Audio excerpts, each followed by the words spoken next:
Hello, this is Luke. I'm going to show you how to use my application to study for clinical skill examination. Please go to dodxtx.com. This is the website for medical students, nursing students, physician assistant students, and so on. This is strictly for educational purposes. Please do not use this to diagnose or treat patients. That's not what it's meant for. Alright, so first read the terms of use. I did already, so I don't have to read it again, but accept the terms of use, and there we go. Let's say we have a 50-year-old male presenting with the symptoms of wheezing, shortness of breath, and let's say the shortness of breath has been developing for a couple days. Has a history of smoking, and he presents to you, and let's see what the DODXTX would suggest to you about this case. What can we learn from it? So age is under constitutional. We do 50 years old, male. Let's say he presents with a shortness of breath, so it's respiratory review of systems. Let's say it's at least moderate. That's been developing for days, I think I said, and he has some wheezing. So let's say he tells you that he has some wheezing, so that's going to go under the respiratory review of systems. Let's say he had some mild cough, no hemoptysis, episodes of wheezing in the past, which he didn't tell anyone about. And let's say he does have some mucus. It's rare and it's translucent, and the color did not change in the last several days.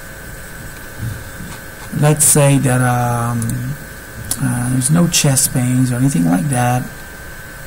There's some shortness of breath, which I said. Let's say there is some history of sneezing, post-nasal drainage. Otherwise unconstitutional. We're going to give him some chills that he had recently, and he says his temperature elevation. Otherwise maybe he had some generalized fatigue. Let's say that all the review of systems are negative. By default, the DODXTX defaults all review of systems to negative unless you choose something else. Let's say the past medical history of hypertension without paroxysm of unexplained or difficult to control hypertensive episodes.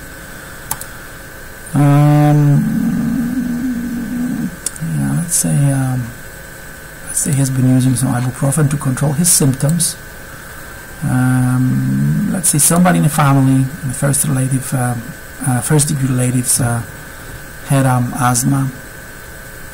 Let's say he is a smoker, but there's less than 15 pack years history of smoking. Let's say he's febrile, slightly obese, with some tachycardia, with normal blood pressure, some increased respiratory rate, and decreased O2 sats. Obviously in asthma, decreasing saturation is a bad prognostic marker in asthma exacerbation. And let's see, that's even on the oxygen. His O2 sats is on 90%. Then we do our examination. Eyes are normal, or maybe there's some erythema, but no sector-like distribution of erythema. Let's say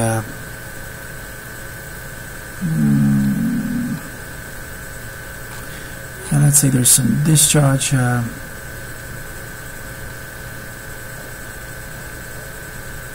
Let's say that the nasal that is patent, and the sinuses, let's say they are tender on palpation or actually percussion. There's no discharge actually, yeah. And then neck is normal.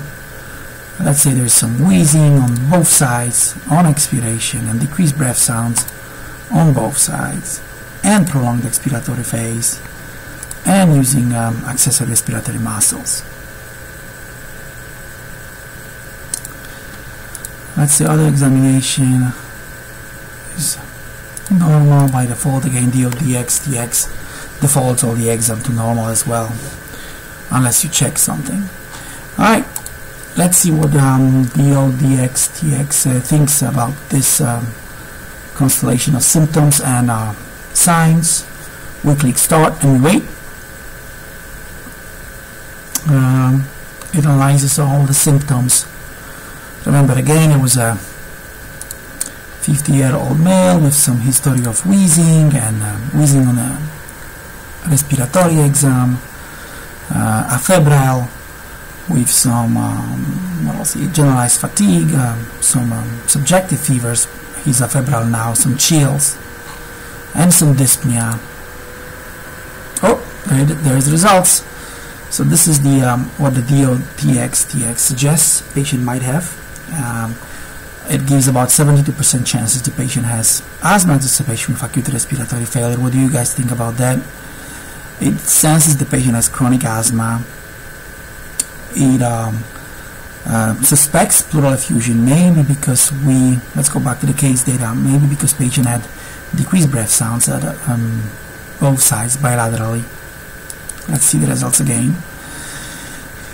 And then chronic COPD exacerbation, again, these diseases are very difficult to differentiate from asthma exacerbation or from chronic asthma, respectively.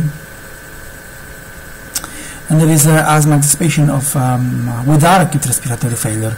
Remember, the patient had hypoxia, significant hypoxia on examination. His SATs were down to 90% on 4 liters of oxygen per nasal cannula. So it's rather a sign of acute respiratory failure. And the patient is possibly in immediate life-threatening condition. Of course, pneumonia, he described some chills and fevers. Influenza can present in a similar pattern. Common viral upper respiratory tract infection, bronchitis, seasonal pollen allergies. He had some sneezing, as I remember. Well, hypersensitivity pneumonitis is one of the diseases that goes along with wheezing, symptoms of allergy, and fevers, and shortness of breath, and severe hypoxia. Chronic anemia, obviously he's short of breath, although for days, well, it's only 14%, and so on. So this is what the DODXTX thinks about it. Now, for each diseases, you can see why he thinks so. This is the same list here, but you think why he thinks so. So he had prolonged expiratory phase, whether he has or not, that really is a sensitive thing for asthma. History of wheezing in the past, wheezing on expiration. It doesn't mean that the patient had it. It's actually, it tells you that 10.6% of its decision comes from the fact whether the patient had or not prolonged respiratory phase. So this is a very important question to answer for the computer to know whether the patient has asthma exacerbation or, and so on. Histories of itchiness, sneezing, which is allergies, which commonly go along with acute respiratory failure with asthma, and a history of chronic asthma. Okay. What else we got? Oh yeah, interestingly, it says changes in color of mucus, so that's interesting, right? Because if you see changes in color of mucus, then you might suspect the patient might have a pneumonia, bronchitis, or COPD, really, right? The patient has been a smoker. I think we did mark down that he had where's the social history? 15 pack years or less of smoking, so that's adds up and then can cause COPD.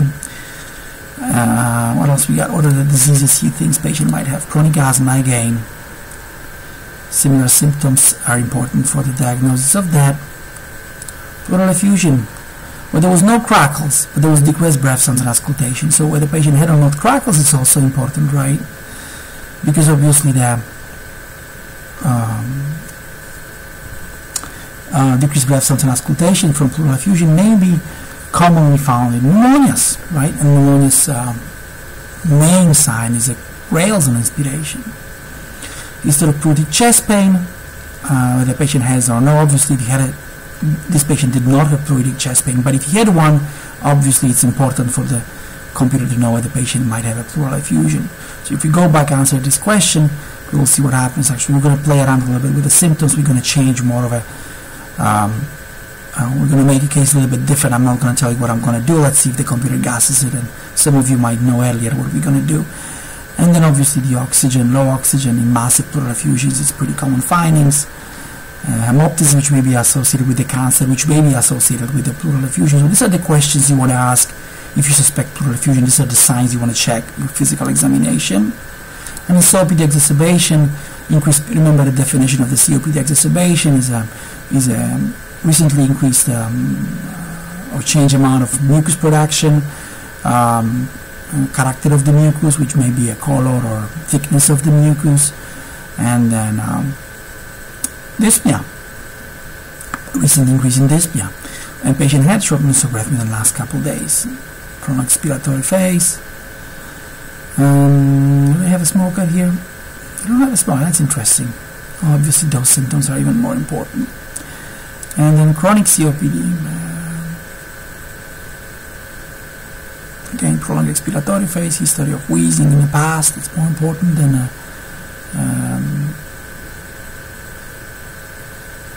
recent or current wheezing right now, and so on. Now, what is the DODX-TX says when it comes to testing? It strongly advises us to get the chest X-ray. These are the top tests that are most likely to be useful. 78% chances you're going to need a chest X-ray. There's no abdominal pain, so it does not ask us for any more X-rays, does not ask us for a CAT scan. So remember, this thing doesn't mean that there's no abdominal pain or something. This just says that this is the important question in choosing the right test. So there's no chest pain, there's no abdominal pain, you may just get, with the symptoms, you may need a chest X-ray as opposed to CAT scan of the chest and abdomen, for example. So these are the important questions. Temperature, mucus feature description is an important question to answer. Again, some abdominal symptoms, fevers. Continuous pulse oximetry. Why? Because he doesn't need so much oxygen, right? Because he needs so much oxygen and his O2 saturation is so low, the computer thinks we should continuously monitor his O2. WBCs, probably to rule out pneumonia.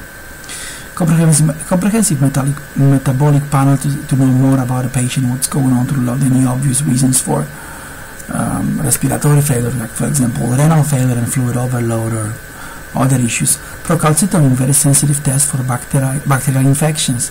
Chest X-ray, again, portable, PA, lateral, again. This one is specifically to evaluate for pneumonia. This one is just to get the sense of what's going on. It does suggest to look at the neutrophils. Obviously, we don't want to miss a neutropenic patient with the possible pneumonia. ABG. Why? Because there is a respiratory failure ongoing that we might need to know what's causing it and what's going on with the CO2 in this patient. Remember, the patient's respiratory failure in asthma may progress to hypercapnia and hypercapnic coma. WBCs for white blood cells and to see there's no leukopenia. Sputum culture, gram stain, blood cultures. Remember, this is one of the quality measures if you ever suspect pneumonia, any slight chances of pneumonia, and in this patient there is a slight chances of pneumonia. We do want to get the blood cultures. And spirometry when recovered from acute symptoms, just to confirm diagnosis with bronchodilation, if no contraindications. Vital signs, obviously you want to monitor this patient very closely, and so on, so on. So this is how you study with the DODX-TX. Obviously this is not a perfect thing, but it's free and it's out there, useful any time of the day. You don't need a study partner.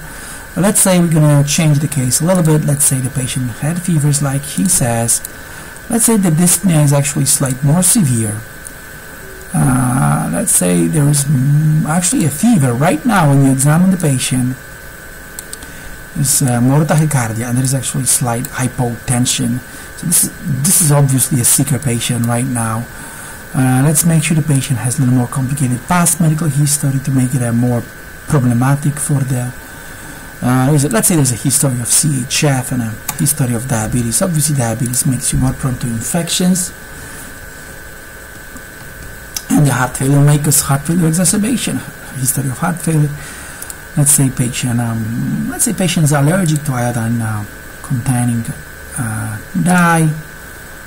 Let's say there's some COPD in a family. Let's say patient smoked more in his life, more than 15 pack years, and let's say he did use some of drugs, IV, and he also has a history of significant abuse currently. Let's say he has been found or he has been brought by his family After he used a lot of ethanol. What else we want to see? Let's say there's some rails on auscultation. Let's say the rails are asymmetric, grossly asymmetric on both sides. And let's say there's some murmur. Let's say there is a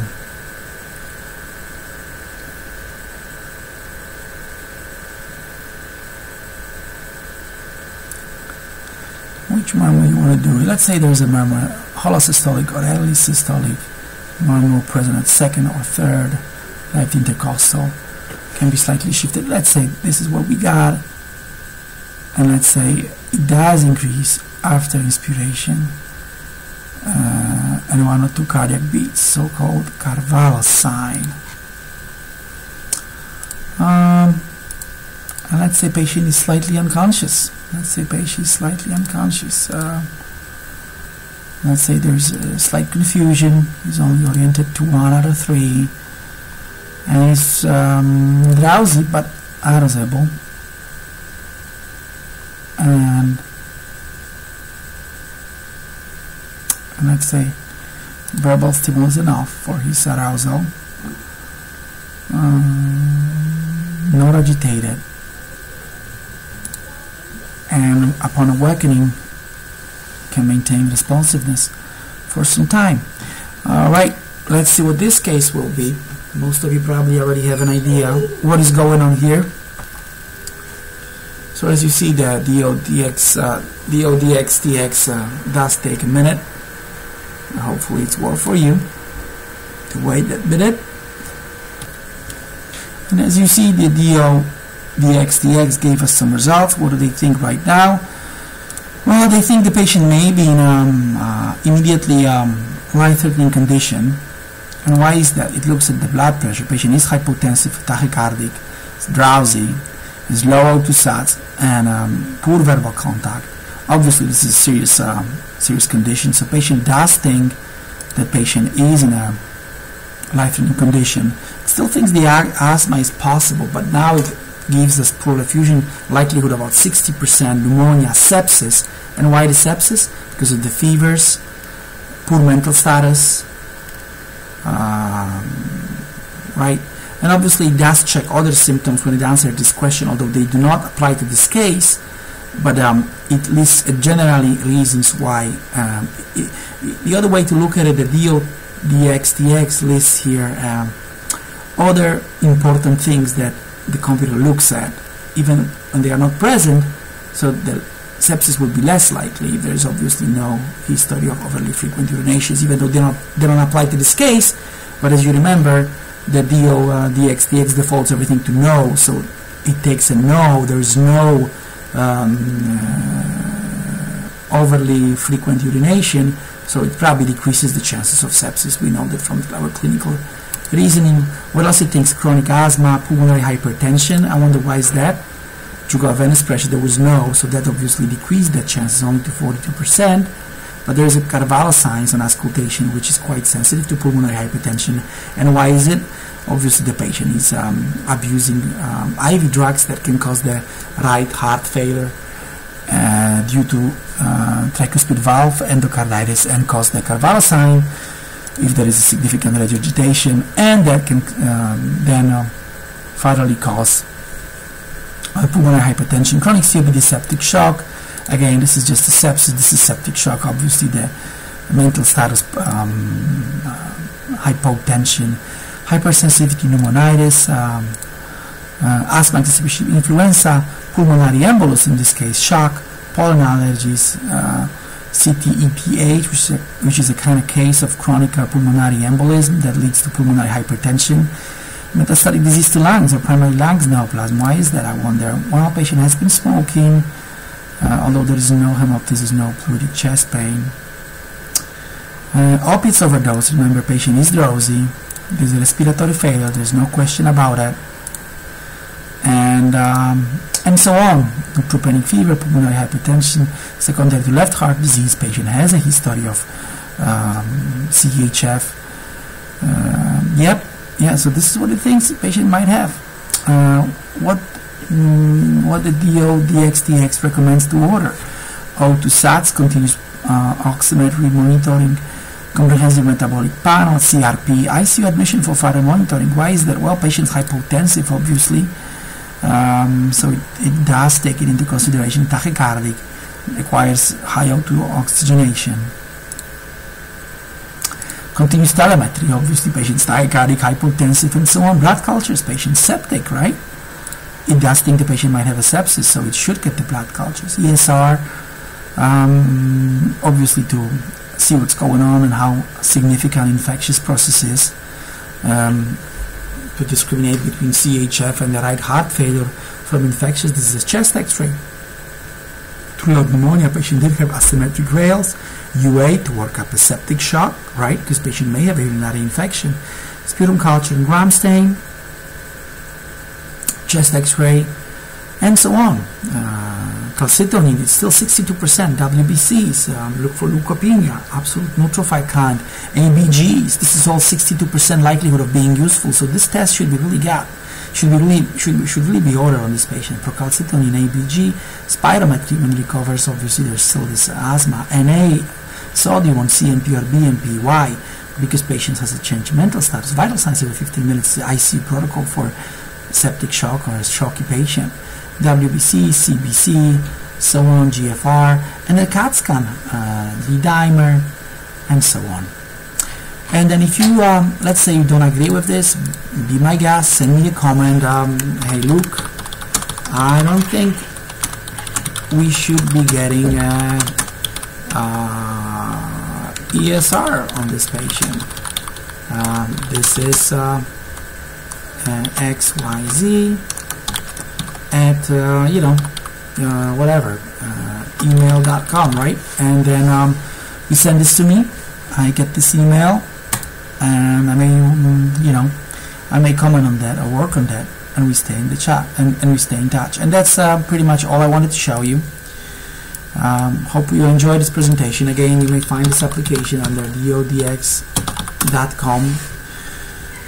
Don't forget, if you like it, don't forget to share it and spread the news. Again, this is a free tool for all students in need, and hopefully you enjoy studying with it. Thank you very much for your attention. Have a good day.